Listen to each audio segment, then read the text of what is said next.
जय श्री कृष्ण। आप सभी को माघी पूर्णिमा, माघ मास पूर्णिमा की ढेरों शुभकामनाएं। प्रिय दर्शकों, आज हम बात करेंगे माघी पूर्णिमा के विषय में। बड़ी पूर्णिमा, महत्वपूर्ण पूर्णिमा। एक तो इसलिए क्योंकि माघ मास की पूर्णिमा है, माघ स्नान की पूर्णता होगी, माघ मास पूर्ण होगा, माघ स्नान अपने आप में महत्वपूर्ण होता है। ये जो पूर्णिमा है माघी पूर्णिमा, इसे अत्यंत पुण्यताई कहा गया है। कहते हैं कि इस दिन सभी देवता त्रिवेणी संगम पर स्नान करने के लिए स्वयं पृथ्वी पर आते हैं। इससे बड़ा दिन क्या होगा साहब, जिस दिन देवगण भी पृथ्वी पर लौटकर आते हैं और संगम पर स्नान करते हैं। इसीलिए इसका महत्व बहुत अधिक है। इस दिन का जो स्नान है बड़ा पुण्यदायी है। कैसे करना चाहिए वो स्नान, क्या उसकी विधि होनी चाहिए? जो संगम नहीं जा सकते, गंगा जी नहीं जा सकते, वो घर पर कैसे स्नान करेंगे? पहला प्रश्न ये बताएंगे। दूसरा, इस तिथि पर दान का बड़ा महत्व है। शास्त्र कहते हैं कि इस दिन किया गया दान आपको अत्यंत पुण्य प्रदान करता है। इस दिन किया गया दान आपके जीवन को परिवर्तित करने की क्षमता रखता है। उससे जो पुण्य प्राप्त होता है उससे आपकी आर्थिक बदहाली दूर होती है, पारिवारिक परेशानियां हैं वो दूर होती है, मानसिक क्लेश है वह दूर होता है। इस दिन का चंद्र दर्शन बहुत उत्तम है। इस दिन लक्ष्मी की विशेष रूप से की जानी चाहिए। क्यों करनी चाहिए? शास्त्रों में क्या लिखा है, किस पुराण में क्या लिखा है, नारद पुराण क्या कहता है, बताऊंगा इसी वीडियो के माध्यम से। इस दिन सायंकाल को एक दीप दान अवश्य करना चाहिए। वो किसके लिए करना चाहिए और कब करना चाहिए? आप जानते हैं ये तिथि साधारण नहीं है, ये मां लक्ष्मी की प्राप्ति कराने के लिए सबसे उत्तम दिन है। साथ ही 3 महाविद्याओं में से जो तीसरी महाविद्या है उनकी पूजा इस दिन बहुत महत्वपूर्ण होती है। अभी तक आपने देखा होगा पूर्णिमा पर भगवान नारायण की पूजा होती है, सत्यनारायण कथा और व्रत होता है। आप जानते हैं कि भगवान शंकर की पूजा इस दिन बहुत अधिक कल्याणकारी है। नारद पुराण में वर्णन आता है कि भगवान शंकर की जो इस दिन पूजा करता है वह मनवांछित फल की प्राप्ति करता है। कैसे करनी चाहिए पूजा, जल कैसे अर्पित करना है, क्या उसमें डालनी है, जो पुराण में लिखा है वह आपको बताऊंगा। इस प्रकार से ही महत्वपूर्ण जानकारियां आने वाली माघी पूर्णिमा के बारे में इस वीडियो में आपको जानने को प्राप्त होंगी, जिनको करके आप अवश्य ही अपने जीवन का उद्धार कर सकते हैं। भगवान के आशीर्वाद से कोटि गुणा फलों की प्राप्ति कर सकते हैं, पुण्यों की प्राप्ति कर सकते हैं। और जब पुण्य बढ़ेंगे तो आपके जीवन में मंगल ही मंगल होगा। आइए जानकारी आरंभ करते हैं। आपसे निवेदन है कि वीडियो यदि थोड़ा सा भी उपयोगी लगे तो एक बार लाइक अवश्य कर दीजिएगा और जितना हो सके शेयर कीजिएगा, क्योंकि शास्त्रीय जानकारियां जितनी लोगों तक पहुंचे उतना अच्छा हो। इससे होता यह है कि सही जानकारी लोगों तक पहुंच जाए तो लोग भ्रमित करने वाले जानकारियों के बहकावे में नहीं आते हैं।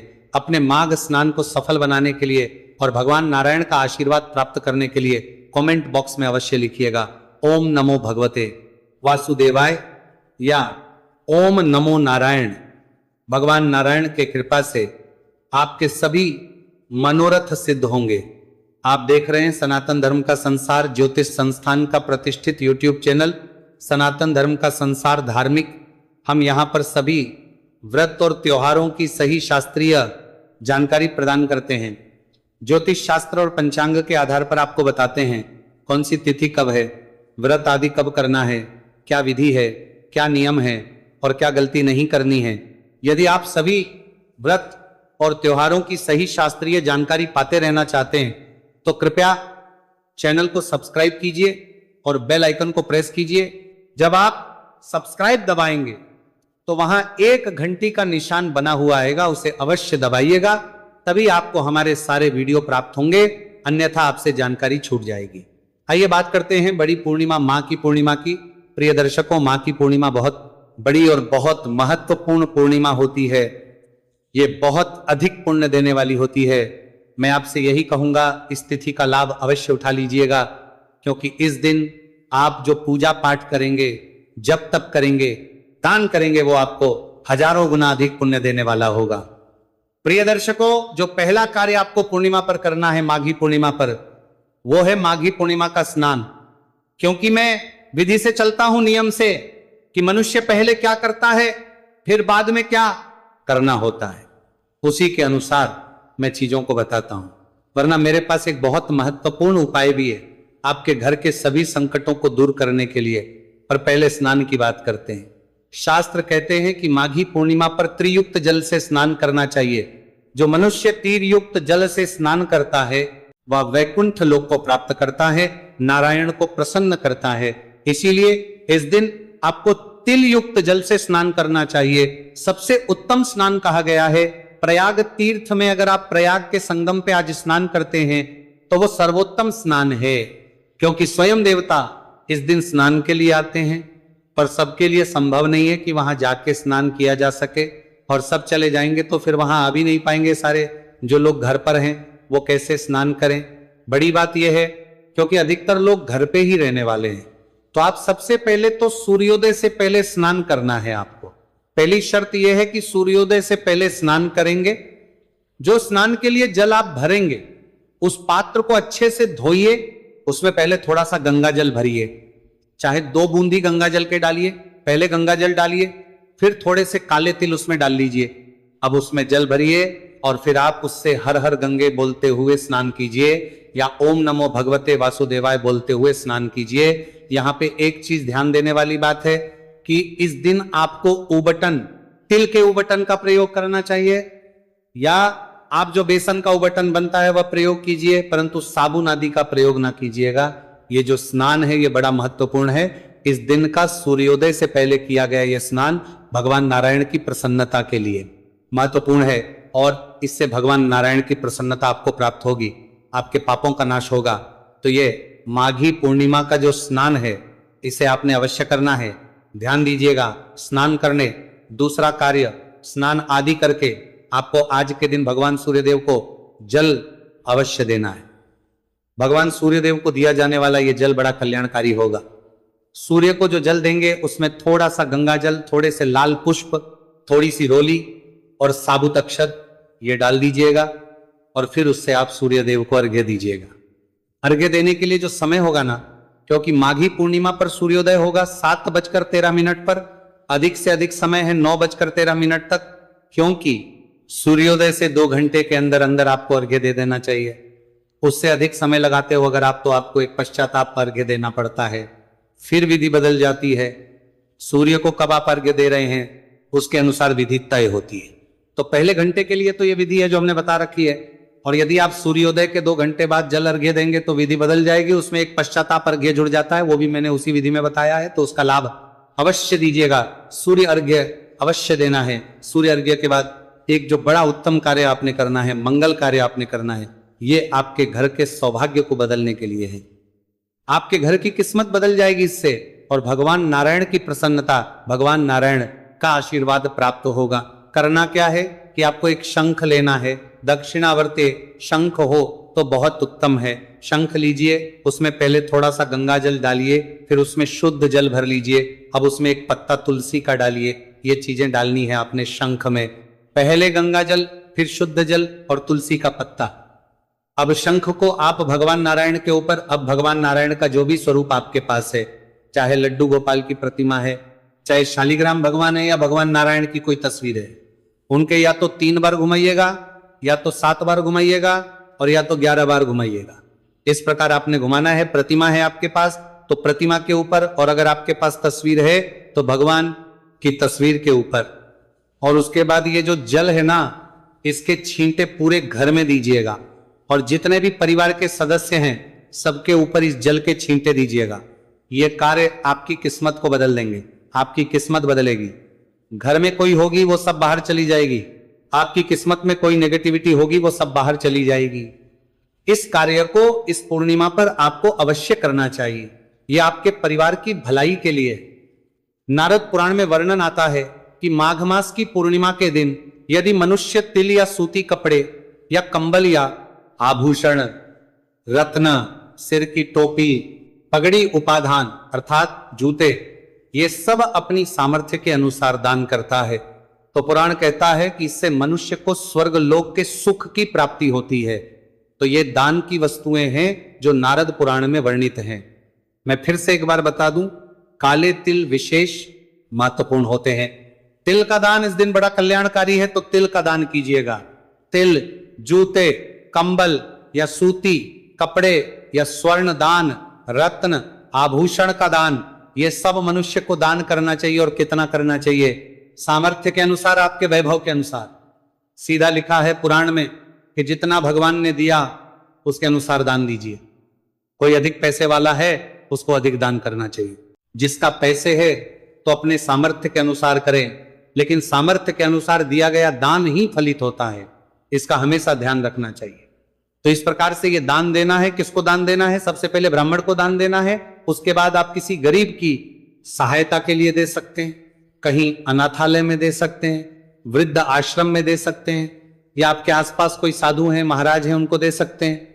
और जो वस्तु आदि ना ला पाए उनके लिए शास्त्र कहते हैं कि आप धन दान दीजिए, पैसे का दान दीजिए, पर आपने आज दान अवश्य करना है। जब ब्राह्मण का चुनाव करें तो किसी वेद पाठी पारिवारिक ब्राह्मण को दीजिए। पारिवारिक अर्थात जिसके पास खाने वाले लोग हों, या जो वेद पाठी हो, वेदों का अध्ययन करता हो और सदाचारी ब्राह्मण हो। ऐसा करने से क्या होगा? आपको स्वर्ग लोक के सुखों की प्राप्ति होगी।